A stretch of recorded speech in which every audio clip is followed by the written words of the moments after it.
Porque quando a gente pensa estar em todas as coisas, a gente esquece das formas. Entra mais um conceito de Lao Tse.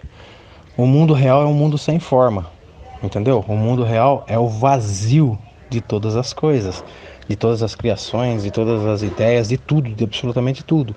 Mas esse vazio está em tudo, e tudo está nesse vazio, com diferenças de graus de vibração.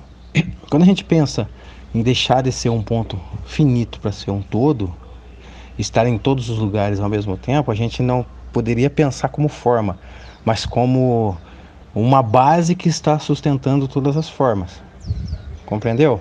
É como se você estivesse energeticamente em todas as coisas ao mesmo tempo.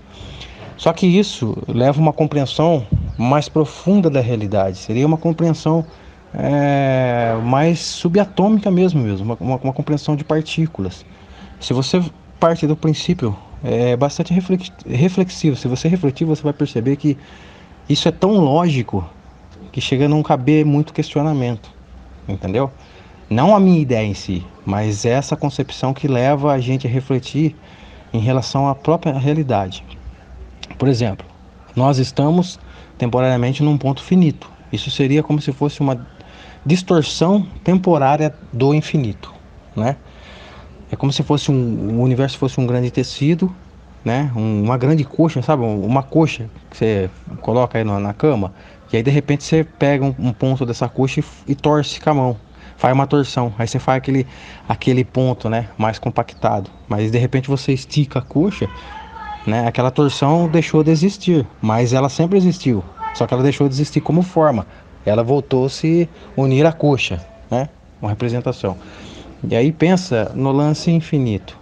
Se você observar, por exemplo, na palma da sua mão, e aí você fala, poxa, eu vou pensar um pouco do que a minha mão é composta.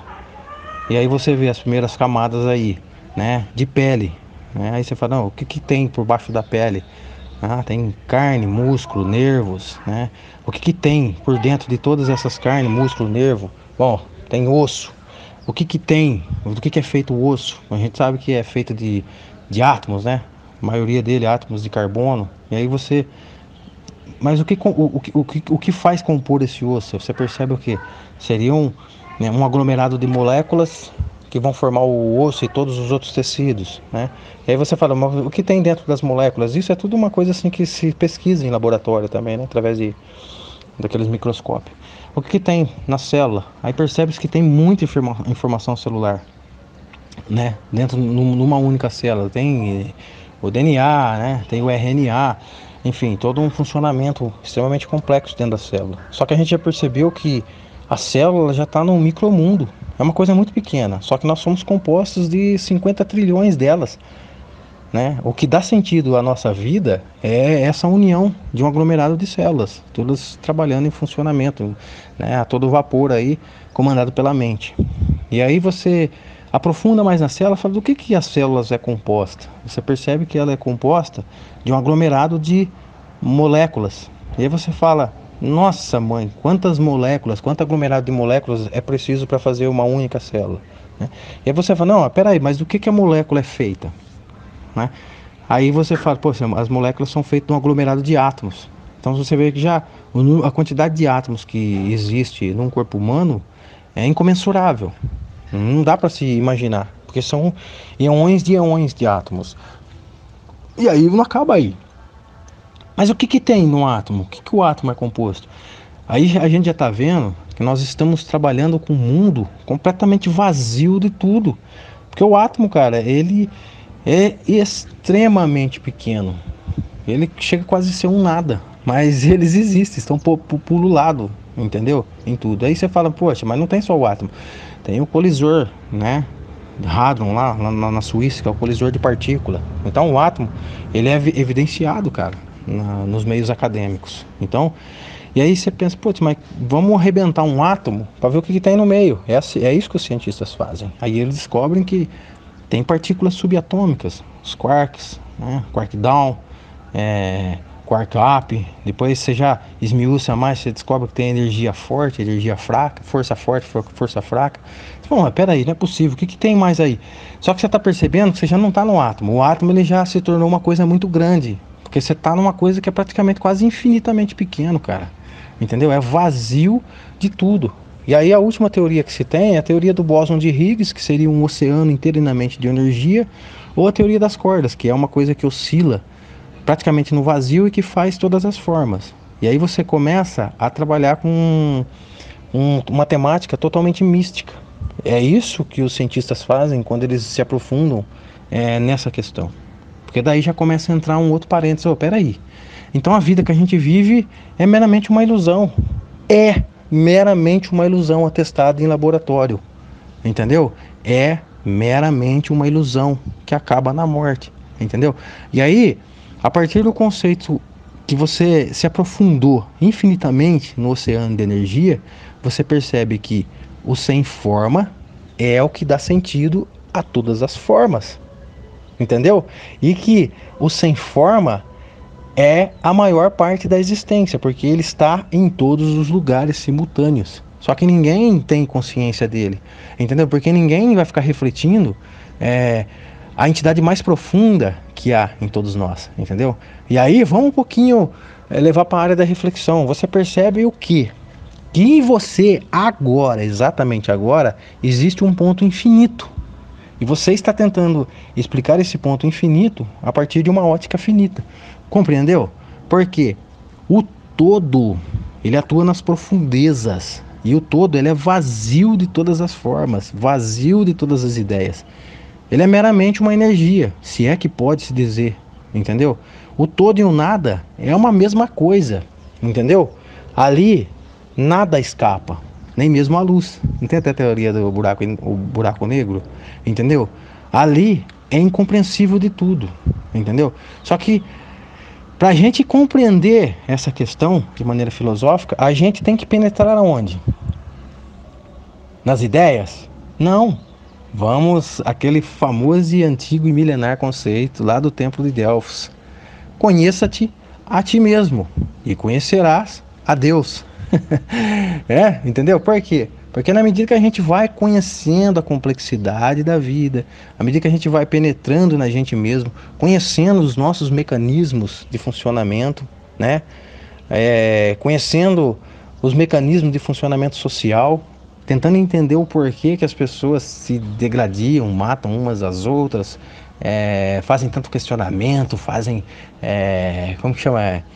Greve, inconformidades e fome e toda essa diabeira que a gente vê por aí, tentar entender todas essas questões e ver o quanto que as pessoas só fazem isso porque elas estão perdidas delas mesmas, entendeu?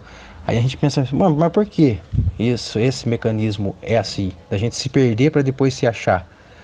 Essa é uma questão que até os herméticos diziam, existe uma vida toda acontecendo, né? E tentar explicar intimamente o porquê está acontecendo é uma condição que ainda foge das nossas compreensões, entendeu? Seria o quê? Uma condição de que eu não sei, entendeu? E é justamente, cara, eu falo pra você, ó, Sócrates, quando ele falou assim, ó, só sei que nada sei, é porque realmente ele chegou a um nível de compreensão muito profundo, entendeu? Que a realidade ela é totalmente distorcida. Quanto menos o cara sabe, mais ele acha que sabe, entendeu? E é por isso que existem muitos entraves ideológicos, muitos concordos e não concordo, entendeu? Porque as pessoas estão tendo uma ótica totalmente distorcida da realidade. E quanto mais o cara acredita que ele conhece uma verdade absoluta, mais ele se torna um ditador. Você pode ver que nos países onde que os seus governos são governos ditadores, é porque eles têm uma verdade em absoluto, entendeu? Não é porque eles são maldosos, é porque na cabeça deles eles descobriram uma verdade e o mecanismo do país dele vai ter que funcionar conforme a ideia dele, porque ele acha que a ideia dele será a ideia revolucionária que vai mudar o mundo, e quem não aderir à ideia dele, pescoço, quero a garganta, pode cortar porque o cara vai atrapalhar o progresso, entendeu? Mas aí, à medida que a gente vai aprofundando na gente mesmo, a gente vai começando a compreender que a vida ela é feita de elementos tão complexos, que você fala, puxa vida, a melhor coisa que eu tenho que fazer é ficar quieto, parar de querer degradar os outros, discordar da ideia dos outros. E quanto mais eu fazer silêncio, né? Isso são características do quê? Da humildade, característica da bondade, característica da compreensão, característica do diálogo, são tudo características de uma coisa mais harmônica, né? E na medida que a gente vai conhecendo esse nosso lado mais profundo, que já, como eu disse, quando a gente vai penetrando nas camadas mais profundas, a gente começa a perceber que o mundo ele é totalmente místico, né? Então, por ser místico, à medida que a gente vai penetrando em nós mesmos, a gente vai começando a ter uma ideia mais transcendente da vida. E para dar uma finalizada nessa questão, você começa a perceber o quê? A vida não é feita do que é certo, do que é errado, né? Do que concorda, do que não concorda, de quais seriam as possibilidades. A vida ela é simplesmente feita de experiências. E todas as experiências criam N possibilidades, entendeu? Eu vi um outro dia um cientista até renomado, cara, um físico, sabe? Eu tenho muita admiração por ele, mas fala muita groselha também. Mas é normal, entendeu? A gente tem que respeitar, porque quem sou eu também para achar que sei mais do que ele, ou tem uma verdade que seja mais absoluta do que a dele, entendeu? Mas a gente percebe o seguinte, que a gente ainda vive numa concepção de que às vezes um evangélico ele está tendo uma experiência mística tão gostosa, tão interessante, mas a gente está tão longe daquilo que a gente acha que o cara é meramente um idiota, entendeu? Por quê? Eu até vi num filme uma vez, a gente realmente só conhece a vida do outro quando a gente vive justamente quando a gente trilha os mesmos caminhos que o outro trilhou. Por quê? A vida em verdade, em verdade, em verdade, em verdade, é feita de experiência. E quanto mais você bota amor nessa experiência, mais a vida se abre para você. E quanto mais a vida se abre, mais você penetra nela. Quanto mais você penetra, mais você toca um pouco do que seria a compreensão da realidade. Só que não é compreensão em absoluto. Seria mais uma compreensão, entendeu? Mais uma compreensão. Então eu acho que quando a gente começa a penetrar, né, nessas camadas mais profundas, tudo que a gente tem vontade, cara, é de ser mais humilde, entendeu? Porque a gente percebe que a gente não vai convencer ninguém nas ideias, né? Eu acho que Jesus Cristo, ele já, por ele entender mais ou menos essa concepção, ele falava assim, pessoal, vamos fazer o seguinte, vamos amar um ao outro, vamos amar o próximo, vamos amar a Deus e esqueça um pouco dessas ideias de pode, não pode, o que é pecado, o que não é pecado, é porque Deus fez isso, que Deus fez aquilo, não porque Deus não existe, porque, vamos amar um pouco mais e vamos falar menos, entendeu?